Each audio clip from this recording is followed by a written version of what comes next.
Bismillahirrahmanirrahim. Assalamualaikum warahmatullahi wabarakatuh.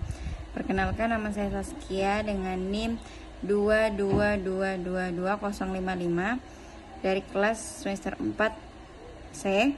Di sini saya akan menjelaskan tentang makalah tafsir Tarbawi yang berjudul Pendidikan dalam Masyarakat yang dibawakan oleh kelompok 9, itu kelompok saya sendiri, dengan Quran Surah Al-Imran ayat 103 dan 104. Untuk pembahasan yang pertama adalah pengertian masyarakat. Masyarakat dalam istilah bahasa Inggris adalah society yang berasal dari kata Latin socius yang berarti kawan. Istilah masyarakat berasal dari kata syarokah yang berarti ikut serta dan berpartisipasi. Masyarakat adalah sekumpulan manusia yang saling bergaul. Dalam istilah ilmiah adalah saling berinteraksi. Definisi lain, manusia adalah kesatuan masyarakat yang berinteraksi menurut suatu sistem adat istiadat tertentu yang bersifat kontinu dan terikat oleh suatu rasa.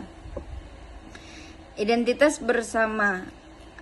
Kontinuitas merupakan kesatuan masyarakat yang memiliki ciri. Yang pertama adalah antar warganya, yang kedua adalah adat istiadat, yang ketiga kontinuitas waktu, yang keempat rasa identitas kuat yang mengikat semua warga.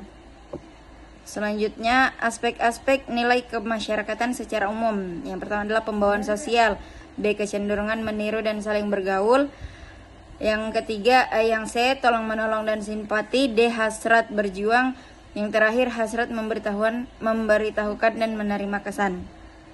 Selanjutnya, tafsir ayat-ayat tentang pendidikan masyarakat. Yang pertama adalah surah Al-Imran ayat 103 dan 104. Bismillahirrahmanirrahim. Wa'tasimu bihablillahi jami'a wa la tafarraqu wadhkuru ni'matallahi 'alaikum idh kuntum a'da'an fa'alafa baina qulubikum fasbahtum bi ni'matihi ihwana wa kuntum 'ala syafa hufratin min nari fanqadhakum minha kadzalika yubayyinullahu lakum ayatihi la'allakum tahtadun. Wal takum minkum ummatun yad'u ilal khairi wa ya'muruna bil ma'rufi wa yanhauna 'anil munkar wa ulaika humul muflihun. Yang artinya, dan berpegang teguhlah kamu semua kepada tali atau agama Allah, dan janganlah kamu bercerai-berai, dan ingatlah nikmat Allah kepadamu ketika kamu dahulu pada masa jahiliyah bermusuh-musuhan, maka Allah mengharmonisasikan hati kamu lalu menjadilah kamu karena nikmat Allah orang-orang yang bersaudara, dan kamu berada di tepi jurang api neraka lalu Allah menyelamatkan kamu darinya. Demikianlah Allah menjelaskan ayat-ayatnya kepada kamu supaya kamu mendapat petunjuk. Dan hendaklah ada di antara kamu segolongan umat yang mengajak kepada kebajikan, menyuruh kepada ma'ruf, dan mencegah dari yang mungkar. Merekalah orang-orang yang beruntung.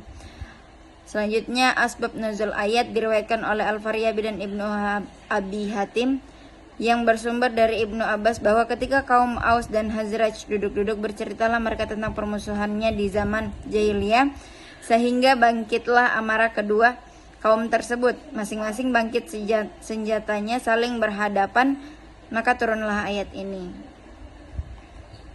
Selanjutnya, Quran Surah Al-Imran 104, asbab nuzulnya. Pada zaman jahiliyah sebelum Islam ada dua suku, yaitu suku Aus dan Khazraj, bermusuhan turun-temurun selama 120 tahun. Permusuhan kedua suku tersebut berakhir setelah Nabi SAW mendakwahkan Islam kepada mereka. Pada akhirnya suku Aus, yakni kaum Ansar, dan suku Khazraj hidup berdampingan secara damai dan penuh keakraban. Padahal sebelumnya mereka bermusuhan. Qais tidak suka melihat keakraban mereka dan kedamaian mereka, lalu dia menyuruh seorang pemuda Yahudi duduk bersama suku Aus dan Khazraj untuk menyinggung perang buas yang pernah terjadi antara mereka, dan masing-masing suku terpancing dan mengagungkan sukunya masing-masing, saling caci maki dan mengangkat senjata. Dan ketika Rasulullah mendengar peristiwa tersebut, lalu datang dan menasihati mereka. Setelah mendengar nasihat Rasulullah, mereka sadar, menangis dan berpelukan, maka turunlah ayat ini. Selanjutnya, penjelasan tentang ayat di atas. Maksud ayat di atas adalah berpegang teguhlah, yakni upayakan sekuat tenaga untuk mengaitkan diri satu dengan yang lainnya dengan tuntunan Allah sambil menegakkan disiplin kamu, semua tanpa kecuali, sehingga ada yang lupa ingatkan dia atau yang tergelincir bantu dia bangkit agar semua dapat bergantung pada tali agama Allah.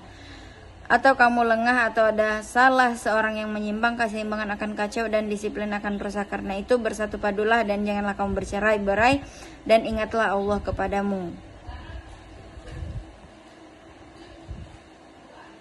Maksud di antara kalian pada ayat ini adalah bahwa terdapat kelompok khusus yang bertugas melaksanakan dakwah dan terdapat pula kelompok khusus yang melaksanakan dakwah kepada kebajikan dan ma'ruf serta mencegah kemungkaran. Ada juga ulama yang memahami kata minkum di antara kalian adalah penjelasan sehingga ayat ini merupakan perintah kepada setiap orang muslim untuk melaksanakan tugas dakwah masing-masing sesuai kemampuannya. Kesimpulannya, pada Quran Surah Al-Imran 103-104 memerintahkan kita untuk selalu berpegang teguh kepadanya tali agama Allah dan jangan bercerai-berai. Karena adanya perbedaan sehingga jika yang lupa ingatkan dia atau ada yang tergelincir bantu dia bangkit agar semua dapat bergantung pada tali agama Allah. Atau kamu lengah atau ada salah seorang yang menyimpang, keseimbangan akan kacau dan disiplin akan rusak. Pada ayat selanjutnya Allah memerintahkan orang untuk beriman menempuh jalan yang berbeda, yaitu menempuh jalan luas dan lurus mengajak semua orang melakukan yang ma'ruf. Manusia dan masyarakat perlu selalu ingatkan, diberi keteladanan. Inilah inti dakwah Islamnya. Mungkin cukup sekian penjelasan dari saya, kurang dan lebihnya mohon dimaafkan. Terima kasih. Wassalamualaikum warahmatullahi wabarakatuh.